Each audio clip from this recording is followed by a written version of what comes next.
concorso alla premiazione, quindi vince il premio EMAS Italia 2017 per la sezione pubbliche amministrazioni il comune di Taglio di Po, che acclamiamo con un applauso. Con Alberto Fioravanti, un anno dopo, l'anno scorso, sempre con le certificazioni EMAS tra le finaliste diciamo in Italia, quest'anno Taglio di Po, e lo dico con orgoglio da tagliolese, primo tra le 1000 più amministrazioni certificate EMAS, quindi un premio riconosciuto. Qualcuno ha detto, eravamo qua dietro le quinte, è un premio anche di riconoscimento ad Alberto Fioravanti, che è stato quello un pochino il deus ex machina e tutto il suo staff che ha collaborato. Spiegaci cos'è questo premio. Ma ciao Leandro, intanto è un premio legato ad EMAS, che è una certificazione turistico-ambientale molto importante, conosciuta in Italia, che sta prendendo sempre più piede, ma molto conosciuta all'estero. E è una certificazione di qualità, è una certificazione di qualità di sistema, e quindi questo fa sì che permette di organizzare e preparare, in questo caso una pubblica amministrazione, ad essere in grado di affrontare tutti gli eventi e certificare che le cose che fa le fa correttamente e nel modo giusto, cosa non banale e non scontata, perché non è facile seguire tutte le normative ed applicare tutte le direttive che ci sono, e con un occhio tra virgolette anche ambientale, di sostenibilità ambientale e di, come posso dire, che punta anche al turismo e quindi a favorire un turismo di qualità. Ecco, la sensibilità di Taglio di Po nel settore ecologico è riconosciuta proprio a livello, penso, nazionale. I vostri competitor, mi dicevi che c'erano dei paesi del Trentino addirittura, perché noi sappiamo quanto più facile è in Trentino seguire certi protocolli per la snellezza anche della burocrazia, e quindi una soddisfazione ulteriore essere riusciti a superare competitor importanti, o sbaglio? Ma sì, allora diciamo così, tra i finalisti, anche l'anno scorso come citavi giustamente tu, siamo arrivati tra i finalisti, non abbiamo vinto, ci hanno dato una menzione, ma insomma non eravamo fra i finalisti. Tra i finalisti c'erano comuni della Toscana, che insomma voglio dire, tanto di cappello, c'erano comuni del Trentino, c'era anche, per dire, qui in Veneto, c'era Abano e Bibbione, ecco. Diciamo così che tanto tra i comuni siamo arrivati primi in Italia, e questa è una gran soddisfazione. E personalmente permettimi di ricordare o di citare che, essendo diviso in settori, voglio dire in categorie, noi, il Comune di Taglio di Po è quello che ha vinto per le pubbliche amministrazioni in Italia, per le grandi imprese in Italia ha vinto Lamborghini.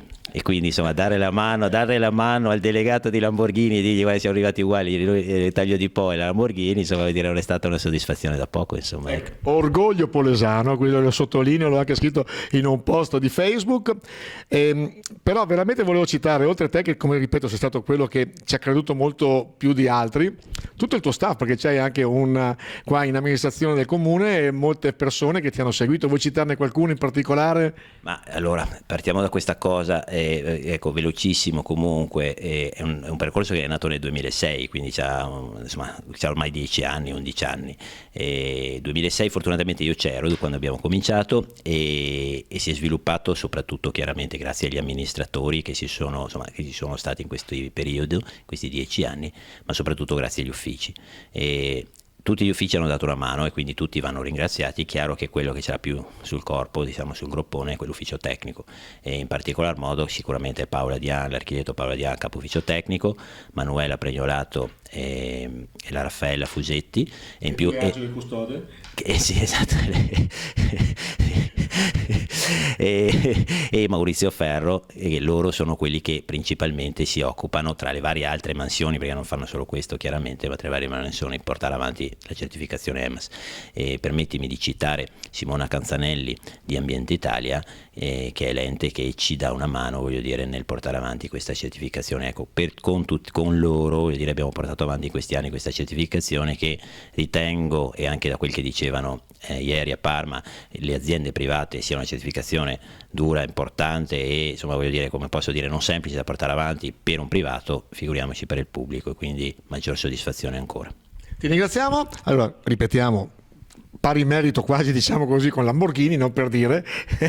Ti ringrazio, complimenti, orgoglio tagliolese. Sì, fammi aggiungere una cosa, che così cito anche te, permettimi.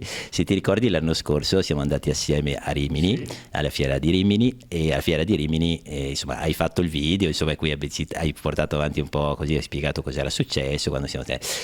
In fiera, se ti ricordi, dicevi che obiettivi avete per il prossimo premio, e io ti dissi abbiamo dei mostri in giro, perché anche l'anno scorso avevano premiato dei mostri. Ho detto però secondo me se ci impegniamo ce la riusciamo a fare. Ecco, ci siamo riusciti a farcela, quindi morale della favola, devo portarti via più spesso con me. Ciao Alberto, grazie ancora. Ciao. Inizio alla premiazione, quindi vince il premio EMAS Italia 2017 per la sezione pubbliche amministrazioni il comune di Taglio di Po, che acclamiamo con un applauso.